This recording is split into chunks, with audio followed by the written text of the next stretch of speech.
Rabindra Sarobar metro স্টেশনে Durga Puja series এরকম আয়রনের সব স্ট্রাকচার রাখা হয়েছে। মোটামুটি এই হচ্ছে প্যান্ডেলের বাইরের অংশ। আয়রনের সব শিট ইউজ করা হয়েছে, ব্যাকগ্রাউন্ডে সব কালার দেখা যাচ্ছে, দেখতে পাচ্ছ আশা করি, যেগুলো একটু অরেঞ্জ অরেঞ্জ কালার করা হয়েছে। হ্যালো বন্ধুরা, তো কেমন আছো তোমরা সবাই? আমি আজকে চলে এসেছি তোমাদের জন্য আরও একটা নতুন ভিডিও নিয়ে। অনেক দিন হয়ে গেছে দুর্গাপুজো মেট্রো সিরিজ আসেনি, তো ফাইনালি আজকে আমি মেট্রো সিরিজ নিয়ে চলে এসেছি। আজকে তোমাদেরকে পরবর্তী যে মেট্রো স্টেশন আছে সেই মেট্রো স্টেশনেরই সামনের যে পুজোগুলো হয় সেগুলো দেখাবো। আমি বলছি রবীন্দ্র সরোবর মেট্রো স্টেশনের কথা। আজকে দুর্গাপুজোয় রবীন্দ্র সরোবর মেট্রো স্টেশনে দুর্গাপুজো সিরিজ তোমাদেরকে দেখাবো। হচ্ছে রবীন্দ্র সরোবর মেট্রো স্টেশনের গেট নাম্বার 1। ওইদিকে আরও অনেক গেট আছে, বাট তোমরা কিন্তু একদম নিয়ারেস্ট যে গেটটা সেটা দিয়ে বেরোবে, গেট নাম্বার 1 দিয়েই বেরোবে। এখান দিয়ে বেরিয়ে কিন্তু আমাদেরকে একদম ডান দিক ধরে চলে যেতে হবে টুয়ার্ডস কালীঘাটের দিকে। মেট্রো স্টেশনের পাশেই কিন্তু রয়েছে train station, Tollygunge train station, সেটাও তোমাদেরকে একটুখানি বলে দিলাম। এই মেট্রো রুটে কিন্তু সেম জায়গাতেই তোমরা টালিগঞ্জ ট্রেন স্টেশন পেয়ে যাবে। এখান দিয়ে আমাদেরকে সামনে বেশ কিছুটা হাঁটতে হবে। প্রথমেই যে পুজোটায় তোমাদেরকে নিয়ে যাব সেটা হচ্ছে মুদিয়ালি ক্লাব। সবার প্রথমে কিন্তু নিয়ারেস্ট তোমরা যে পুজোটা দেখতে পারো সেইটা হচ্ছে মুদিয়ালি ক্লাবের পুজো। একদম রবীন্দ্র সরোবর মেট্রো স্টেশন থেকে বেরিয়েই ফার্স্ট পুজো যেটা দেখবে সেটা হচ্ছে মুদিয়ালি ক্লাবের পুজো। তোমরা যে কোনোভাবে মুদিয়ালি ক্লাবের ওয়ে ধরে যেতে পারো, তোমাদেরকে আমি একদম যেটা সুবিধা হবে সেই ওয়েটা দেখিয়ে দিচ্ছি। 2 পা এগালেই কিন্তু তোমরা সামনে রবীন্দ্র সরোবর যে লেকের রাস্তাটা সেই রাস্তাটা পেয়ে যাবে। সামনেই দেখতে পাবে আব্দুল রসুল এভিনিউ। এই রাস্তাটা দিয়েও কিন্তু যাওয়া যায়, তবে এই দিক দিয়ে গেলে কিন্তু মুদিয়ালির যে ব্যাক সাইড সেইটা পড়বে। এই দিক দিয়েও তোমরা যেতে পারো, ম্যাক্সিমাম মানুষ কিন্তু এই দিক দিয়ে যায়, তবে এই দিকটা কিন্তু ব্যাক সাইড পড়বে মুদিয়ালি ক্লাবের। এই যে আব্দুল রসুল এভিনিউ, এই রোডটা ক্রস করে আমরা আরেকটু সামনে এগাবো। সবার প্রথমে তো মুদিয়ালি ক্লাবের পুজো দেখবে তোমরা। যদি বুঝতে অসুবিধা হয় তাহলে কিন্তু গুগল ম্যাপের লিঙ্ক অবশ্যই ডেসক্রিপশানে থাকবে, আশা করি অসুবিধা হবে না। তারপর আমি তো সব থেকে ইজিভাবেই তোমাদেরকে দেখিয়ে দিচ্ছি, একদম মেন রোড ধরে পায়ে হাঁটা পথ। আব্দুল রসুল এভিনিউ থেকে মোটামুটি 2 মিনিট পায়ে হাঁটা পথ এলেই কিন্তু তোমরা এখানে দেখতে পাবে এই হচ্ছে রজনী সেন রোড। রজনী সেন রোড দিয়ে মানে ফার্স্ট যে ছোট্ট গলিটা পড়বে, একদম ওখান দিয়ে আসার পরে নেক্সট যে গলিটা পড়বে সেই গলিটা দিয়ে ঢুকবো। ওই যে সামনেই দেখা যাচ্ছে মুদিয়ালি ক্লাব, এখানে ওদের ক্লাবটা হয় আর ওই মোড়টাতে হয় পুজোটা। এই রোডটা দিয়ে ঢুকলে অ্যাকচুয়ালি তোমাদের সুবিধা হবে, একদম ফ্রন্ট সাইডটাই তোমরা পেয়ে যাবে। বাট তোমরা ওই আব্দুল রসুল এভিনিউ দিয়েও ঢুকতে পারো, ব্যাক সাইডটা পড়বে। তোমরা যে কোনো ওয়ে দিয়ে ঢুকতে পারো, আমি দুটো রোডই দেখিয়ে দিলাম তোমাদেরকে। মোটামুটি এই রোড দিয়ে ঢুকে এই 2 সেকেন্ডের হাঁটা পথ, সামনেই দেখা যাচ্ছে প্যান্ডেলের বেশ কিছু অংশ। এই যে দেখা যায় মেন রোড, গাড়ি যাচ্ছে, জাস্ট 2 সেকেন্ড হাঁটা পথে তোমরা পেয়ে যাবে এই হচ্ছে মুদিয়ালির প্যান্ডেল।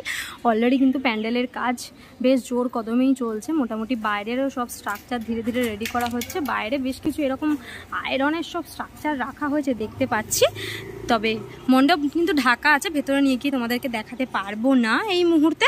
যখন দেখাতে পারবো নিশ্চয়ই দেখিয়ে দেবো। এই হচ্ছে টোটাল মুদিয়ালির প্যান্ডেল। তোমরা সবার প্রথমে কিন্তু এই পুজোটা দেখতে পাবে।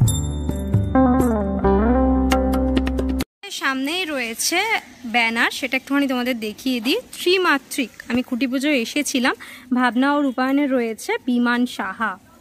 মুদিয়ালি ক্লাবের পুজো দেখার পর এই রোডটা দিয়ে আমরা ঢুকেছিলাম, এটা হচ্ছে রজনী সেন রোড। আর ঠিক তার অপোজিটেও একটা রোড আছে, বাট এইখানে যে একদম সোজা মানে ঠিক টুয়ার্ডস প্যান্ডেলের অপোজিট দিয়ে রোডটা যে চলে যাচ্ছে একদম সামনের দিকে, এই দিকে এগাবো এবার ধীরে ধীরে। নেক্সট যে ডেস্টিনেশনে নিয়ে যাচ্ছি তোমাদেরকে সেটা হচ্ছে শিব মন্দির। মুদিয়ালি ক্লাব দেখলে কিন্তু এরপরে শিব মন্দিরও তোমাদের দেখতে হবে, কারণ যেহেতু দুটো কিন্তু একদম পাশাপাশির পুজো বলা যেতে পারে। মোটামুটি এখান দিয়ে 3-4 মিনিটের পায়ে হাঁটা পথেই তোমরা শিব মন্দির পৌঁছে যেতে পারবে।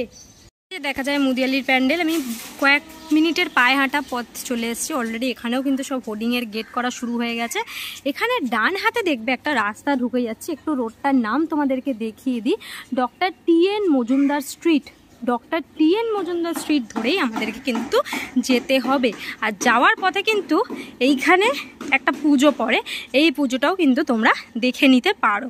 দিয়ে ঢুকেছিলাম আর এইখানেও কিন্তু বেশ একটা সুন্দর পুজো হয়, দেখতেই পাচ্ছ। সুন্দর করে প্যান্ডেলের কাজ কিন্তু চলছে, সব বাটামের কাজও শুরু হয়ে গেছে। এই হচ্ছে প্যান্ডেলটা। হচ্ছে লেক ইউথ কর্নার। এই পুজোটাও তোমরা দেখতে পারো। এবছরের যেটা উপস্থাপনা রয়েছে কাঠপুতুলের দেশে, অনেকটাই প্যান্ডেলের স্ট্রাকচারের কাজ এগিয়েছে, এরপর সব ইনস্টলেশন হবে ধীরে ধীরে। পুজোটা দেখে আর একটুখানি আমাদেরকে সামনের দিকে এগাতে হবে, এই ডক্টর টি.এন. মজুমদার স্ট্রিট ধরে। তো পরপর রোডগুলো বোঝাতে লোকেশন দেখাতে রুট দেখাতে যাচ্ছি। আশা করি তোমাদের কোনো অসুবিধা হবে না। আদারওয়াইজ গুগল ম্যাপের লিঙ্ক কিন্তু ডেসক্রিপশানে দেওয়া থাকবে, সেটা দেখে তোমরা কোনো প্রবলেম হলে দেখে নিতে পারো। চলে এসছি, এখানে কিন্তু একটা 4 মাথার এরকম মোড় পড়বে। এই মোড়টা ক্রস করে আবার আমাদেরকে ওই ফুটে চলে যেতে হবে। রোডে ঢুকছি, সেটা হচ্ছে lake temple road. Doctor T N. Majumdar street ধরে কিন্তু একদম মোড়ে চলে এসে রোড ক্রস করে আমরা ঢুকেছি লেক টেম্পল রোডে। এই লেক টেম্পল রোডের ওপরেই কিন্তু হয় শিব মন্দিরের পুজো। অলরেডি কিন্তু প্যান্ডেলের অংশ আমি দেখতে পাচ্ছি, ওই যে দেখা যাচ্ছে প্যান্ডেলের একদম সামনে দেখতে পাচ্ছ। প্যান্ডেলের কাজ কিন্তু বেশ জোর কদমে চলছে। অলরেডি আমি এই প্যান্ডেলটা তোমাদেরকে প্রিপারেশন দেখিয়েছি, প্রস্তুতি পর্ব দেখিয়েছি। মোটামুটি এই হচ্ছে প্যান্ডেলের বাইরের অংশ। ভেতরে আর নিয়ে যেতে পারলাম না তোমাদেরকে, বাইরে থেকেই ব্যাপারটা দেখিয়ে দিচ্ছি। দিলে ক্লাব দেখার পরে এই শিব মন্দিরের পুজো কিন্তু তোমরা অবশ্যই দেখবে।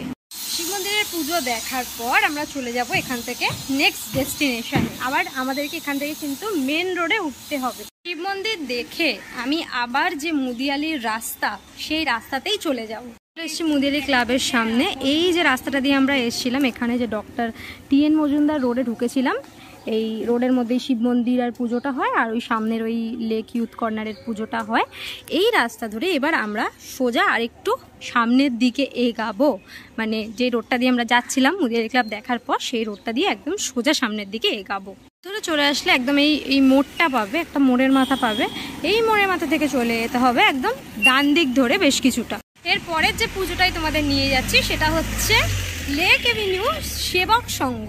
সেবক সংঘের পুজোটাও কিন্তু এখানে তোমরা দেখতে পারো। এই পুজোটাও কিন্তু বেশ সুন্দর করে সেজে ওঠে। এই মুদিয়ালি শিব মন্দির দেখার পর এইখানের এই পুজোটা তোমরা কিন্তু দেখতে পারো। দূরে দেখা যায় প্যান্ডেল। জাস্ট ক্রসিং থেকে 2 মিনিট মতন লাগবে হাঁটতে, 2 মিনিটও লাগবে না, তার কম লাগবে। মোটামুটি ওই ক্রসিং থেকে প্যান্ডেলটা দেখাই যায়। ব্যানার রয়েছে, একটু দেখিয়ে দিই।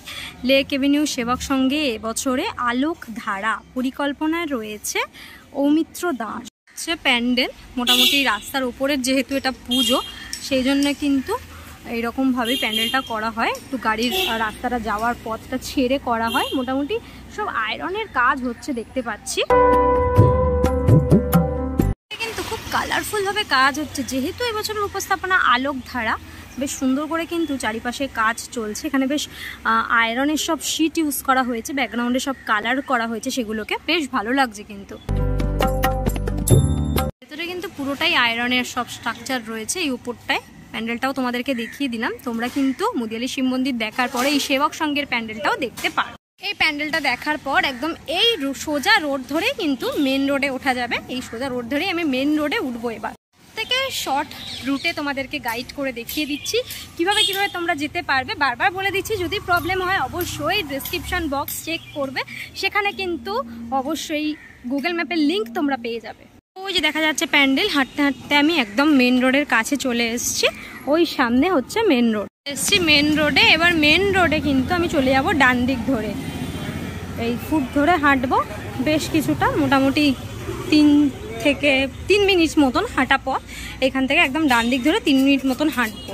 মুদিয়ালি শিব মন্দির সেবক সংঘ এই জোনের পুজোগুলো দেখার পর একদম মেন রোডে বেরিয়ে ডান দিক দিয়ে বেশ কিছুটা হাঁটা পথে আমরা পৌঁছে যাব Pratapaditya road Trikon park. Pratapaditya road Trikon পার্কের পুজো কিন্তু বেশ জনপ্রিয়। তোমরা এই পুজোগুলো দেখার পর প্রতাপাদিত্য রোড ত্রিকোণ পার্কের পুজো দেখতে পারো। আমাদের পরবর্তী ডেস্টিনেশন, মোটামুটি বলা যেতে পারে শেষ ডেস্টিনেশন। কিছুটা এগালেই কিন্তু তোমরা এখানে দেখতে পাবে টাটা মোটরসের একটা শোরুম আছে। এই টাটা মোটরসের শোরুমের পাশে মাহিন্দ্রা শোরুম আছে। এটা ল্যান্ডমার্ক হিসেবে তোমাদের বলে রাখছি যাতে অসুবিধা না হয়। ঠিক এই শোরুমের অপোজিটেই একটা রাস্তা চলে যাচ্ছে। ওই যে অলরেডি বাঁশের যে গেট, সেই গেট কিন্তু স্ট্রাকচার বাঁধার কাজ হচ্ছে। ওই রোডটা ক্রস করে আমাদেরকে ওই ফুটে যেতে হবে। ওই রোডেই কিন্তু পুজোটা হয়। মুদিয়ালি পড়বে তোমাদের রাস্তার ডান ফুটে, আর তার অপোজিট ফুটে মানে রাস্তার বাঁ ফুটে কিন্তু এই রানী ভবানী রোডের ওপরেই কিন্তু হয় প্রতাপাদিত্য রোড ত্রিকোণ পার্কের পুজো। অলরেডি কিন্তু হোর্ডিংয়ের যে গেট সেগুলো বাঁধা শুরু হয়ে গেছে, মানে পুজো চলেই এসেছে, যদিও খুব কাছাকাছি একদম দোরগোড়ায়। ওই যে দূরে দেখা যাচ্ছে প্যান্ডেল। চলো ভেতরে যাই। এই যে দেখা যায় মেন রোড, দুপা এগিয়ে আসলেই কিন্তু এখানে তোমরা দেখতে পেয়ে যাবে প্রতাপাদিত্য রোড ত্রিকোণ পার্কের প্যান্ডেল। অলরেডি কিন্তু প্যান্ডেলের কাজ ভেতরে বেশ জোর কদমেই চলছে, যদিও পুরোটাই ঘিরে দেওয়া আছে, শুধুমাত্র ওপর দিয়ে বেশ কিছু এরকম স্ট্রাকচার দেখা যাচ্ছে, দেখতে পাচ্ছ আশা করি, যেগুলো একটু অরেঞ্জ কালার করা হয়েছে, বাদবাকি পুরোটাই ঘিরে দেওয়া রয়েছে। মুদিয়ালি শিব মন্দির দেখার পর কিন্তু তোমরা এই পুজোটা দেখতে পারো, বেশ জনপ্রিয় কিন্তু টোটাল এই এরিয়ার মধ্যে এই পুজোটা। প্রতাপাদিত্য ত্রিকোণ পার্কে এবছরের যেটা ভাবনা রয়েছে সেটা রয়েছে শপথ, ভাবনায় রয়েছে দীপ ইশিকা। মোটামুটি মুদিয়ালি শিব মন্দির ওই জোনের পুজো দেখার পর প্রতাপাদিত্য রোডের পুজো তোমরা দেখতে পারো। রবীন্দ্র সরোবর মেট্রো স্টেশন থেকে কি পুজো দেখতে পারো পর তোমাদেরকে দেখিয়ে দিলাম। কলকাতা মেট্রো সিরিজের রবীন্দ্র সরোবর মেট্রো সিরিজটা কেমন লাগলো অবশ্যই কমেন্ট করে জানিও। আজকের জন্য এতটাই, দেখা হবে আবার নেক্সট ভিডিওতে। ততক্ষণের জন্য তোমরা সবাই ভালো থেকো, সেফ থেকো, বাই, টেক কেয়ার।